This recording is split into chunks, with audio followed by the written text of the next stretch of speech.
स्वागत है मगध टीवी में। मैं हूं आपके साथ अंकिता। इस वक्त की अहम खबरों के साथ मीटिंग में क्या हुआ और किसको वोट दे रहे हैं और मीटिंग का मकसद क्या था? एक आप लोग 2-3 दिन पहले देखे होंगे कि कुछ लोगों ने ये ऐलान कर दिया, 12 लोग के सदस्य थी, उन्होंने ये ऐलान कर दिया कि गया के मुसलमान का वो नेतृत्व कर रहे हैं। वो जा कर के ऐलान किए कि वो बीजेपी समर्थित कैंडिडेट श्यामदेव पासवान को सपोर्ट कर रहे हैं और उनका कहना है कि ये पार्टी बेसिस पे चुनाव नहीं हो रहा है। तो मैं आपको बता देना चाहता हूँ, ये अभी प्रयोग चल रहा है। ये प्रयोग चल रहा है कि बिना पार्टी के कैसे चुनाव होता है और अगला चुनाव जो होगा वो पार्टी बेसिस पे होगा। अगर पार्टी प्रायोजित कैंडिडेट को हम लोग चुनते हैं तब टिकट उसका फाइनल करते हैं अगले बार के लिए। तो बीजेपी का कैंडिडेट हमेशा मुस्लिम विरोधी रहता है, हर घर भगवा फहरेगा उनका नारा होता है, तो उसका हम हमेशा मुखालफत करते हैं, उनका विरोध करते हैं। तो आप श्यामदेव पासवान का इस वजह से विरोध कर रहे हैं क्योंकि बीजेपी ने समर्थन किया। बिल्कुल ठीक है, एज ए इंडिविजुअल आप देख नहीं रहे हैं, लेकिन फिर किसको आप देख रहे हैं? हम देख रहे हैं श्यामदेव पासवान के पास जो अगर बड़ा चेहरा जो उनको रोक सकता है, जो कम्युनल फेसेस को हमेशा रोकने के प्रयास है, तो हम सबसे बड़ा चेहरा गणेश पासवान का देख रहे हैं। गणेश पासवान एक मंझे हुए खिलाड़ी है जिनको पता है कि किस तरह से गया शहर को लेके चलना है और गया शहर में जो भी तरक्की आप देख रहे हैं। लेकिन लोकतंत्र में चेंज है ना, गणेश ही पासवान क्यों, और भी तो लोग हो सकते हैं ना। और कोई कैंडिडेट जो आप नाम हम लोग ने प्रस्तावित किया, इस मीटिंग का मकसद हम बता देते हैं। सबसे पहले इस मीटिंग में हम लोग ने ये पहले 2-3 दिन पहले हम लोग ने ग्रुप बनाया जिसमें हमने युवाओं को आग्रह किया, इन्वाइट किया कि आप एक मीटिंग आएँ जिसमें ये युवा हर कोई अपना अपना नाम प्रस्तावित करेगा और जिस पे मुहर लगेगी हम लोग सब एकजुट होकर वहाँ देंगे, वोट देंगे। तो यहाँ पे कुछ लोग आए, ये कुछ नहीं है, ये अगर 50 में आए हैं तो इनके पीछे हज़ारों लोग हैं, हर एक आदमी हज़ारों का नेतृत्व कर रहा है। तो ये यहाँ पे डिसाइड हुआ कि हम लोग मेयर के लिए गणेश पासवान और डिप्टी मेयर के लिए चिंता देवी को समर्थन करेंगे। अब मैं बता देना चाहता हूँ, गणेश पासवान का आपने पूछा, हम लोग यहाँ पिछले कई वर्षों से देख रहे हैं कि हमारा नगर विधायक 35 साल से कौन है, बीजेपी खास। क्या किया है उसने, क्या किया?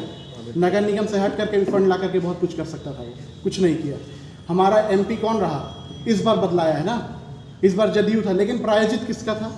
जी बीजेपी समर्थित आई है 19 में सरकार।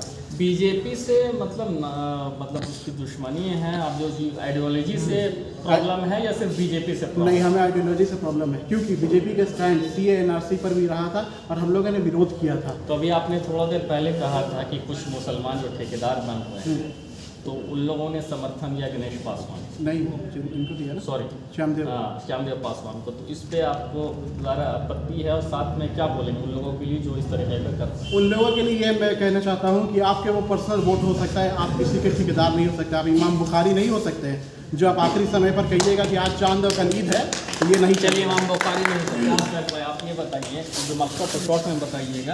आखिर आप 50 लोग यहाँ पे इकट्ठे हुए हैं, लेकिन जिस तरीके से कुछ लोग और हैं कम्युनिटी के, वो बोल रहे हैं कि भाई श्यामदेव पासवान को देना चाहिए और भाई ये पार्टी लेस चुनाव है दलगत, लेकिन फिर भी बीजेपी ने समर्थन दे दिया है। लेकिन आप लोगों का मंशा क्यों गणेश पासवान पर? गणेश पासवान इसलिए कि सबसे बेहतर चेहरा वो है और अगर कोई जिसका समर्थन बीजेपी कर रही है उसको अगर हरा सकता है तो गणेश पासवान। यानी कि मकसद ये है कि हराने का जो है वो गणेश पासवान हरा सकते, दूसरी जगह वोट जाएगा तो बर्बाद हो जाएगा। लेकिन डिप्टी मेयर में चिंता देवी और भी तो हो सकते हैं ना। चिंता देवी इसलिए कि वो एक नई है और नगर निगम से वो ताल्लुक उसका बहुत पुराना रहा। नगर निगम में एज वो काम कर चुकी है, चपरासी का या फिर साफ सफाई कर्मी में वो काम कर रही थी और उसका अनुभव है कि कहाँ पे कैसे किस तरह से काम किया जा सकता है, इसीलिए हम लोग उसके साथ में हैं। और यहाँ पे भी सभी का राय हम लोगों ने लिया था, ऐसा नहीं कि हम पर्सनली अपना बात बता रहे हैं। यहाँ पे 50-60 लोग जो सारे लोगों को बुलाया गया था, उन सभी लोगों के ये राय बना कि मेयर के लिए गणेश पासवान और डिप्टी मेयर के लिए चिंता देवी। दिव्यानंद के बारे में हम काम के एतबार से हाँ ठीक है, और दिव्यानंद ही क्यों आप पूछ रहे हैं, और भी तो बहुत है। दिव्यानंद क्यों काम के एतबार से जिस तरीके अच्छा दिव्यानंद इससे पहले कहाँ थी, कौन जानता है बताइए दिव्यानंद के बारे में? किसी ने उसका नाम सुना है? चिंता देवी भी नहीं सुना, चिंता देवी हम कर चिंता देवी नहीं सुना, लेकिन इस पर सुन रहा है, ठीक जान रहा है और चिंता देवी से के साथ सभी लोगों का लगाव हो रहा है, तो हमको लगता है कि वो बेहतर है। चिंता देवी बेहतर है। कुछ नया बताइए। आज की मीटिंग का उद्देश्य ये था लोगों से बुला करके उनसे राय लिया जाए कि शहर में जो चुनाव हो रहे हैं मेयर और डिप्टी मेयर के लिए किस पर इत्तेफाक राय बनाया जाए। तो सारे लोगों से लिया गया, उन्होंने सर गणेश पासवान और चिंता देवी के लिए डिप्टी मेयर पद के लिए दिया, कॉमनल फोर्स को रोकने के लिए। कॉमनल फोर्स नहीं आ जाए उसको रोकने के लिए इन लोग सक्षम हैं। अभी बताया ने कि उनका कम्युनिस्ट का कैडर का वोट 20,000 खुद अकेला है और उस पर फीडबैक अगर मिल गया अदर तो वो आसानी से चुनाव जीत जाएंगे। इसलिए चिंता देवी पे डिप्टी मेयर के लिए और गणेश पासवान चूँकि मेयर रहे हैं, तजुर्बा है, एक्सपीरियंस है उनको, वो बीजेपी के रथ को रोकने में आसानी से कामयाब तजुर्बा है तो बदल।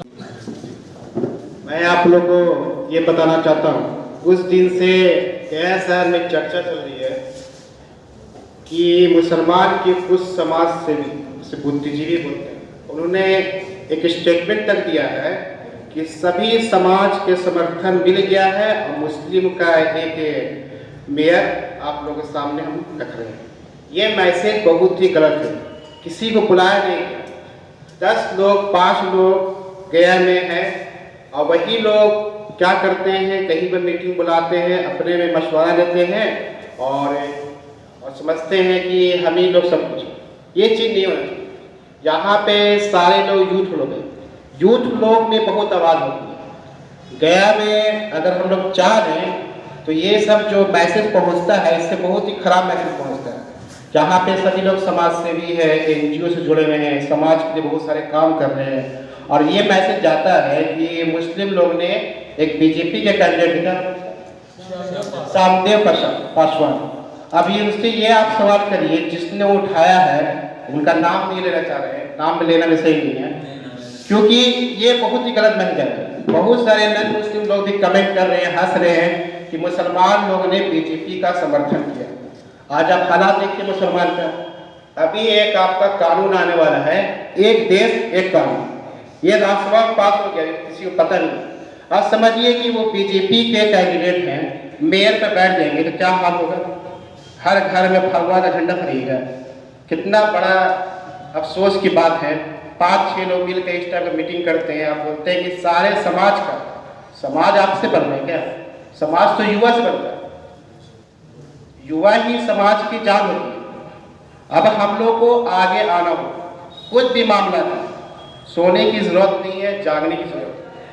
ये चीज़ नहीं होना चाहिए कि कुछ लोग कहीं भी मीटिंग करें और उन पर नज़र भी रखना है, उनका विरोध भी करना है। चाहे हमें कहीं भी जाना हो, जेल भी जाना हो तो जाए, इसके लिए हम रेडी, लेकिन इन लोग का विरोध करना जरूरी है। एक बीजेपी का समर्थन हम क्यों करें? जो हमेशा मुसलमान के खिलाफ रहते हैं उनका क्यों समर्थन करें? आज ये देखिएगा गया में जो हालात है, MLA है बीजेपी के, अब फिर हम हर जगह बीजेपी को बैठा दें, ये बहुत ही गलत बात है। आज का जो मुद्दा है इसमें डिप्टी और मेयर के लिए हम लोग बात करेंगे और सारे लोग का समर्थन जैसा होगा, वोटिंग का ज़्यादा का समर्थन करेंगे और बीजेपी को तो किसी हाल में गया शहर में नहीं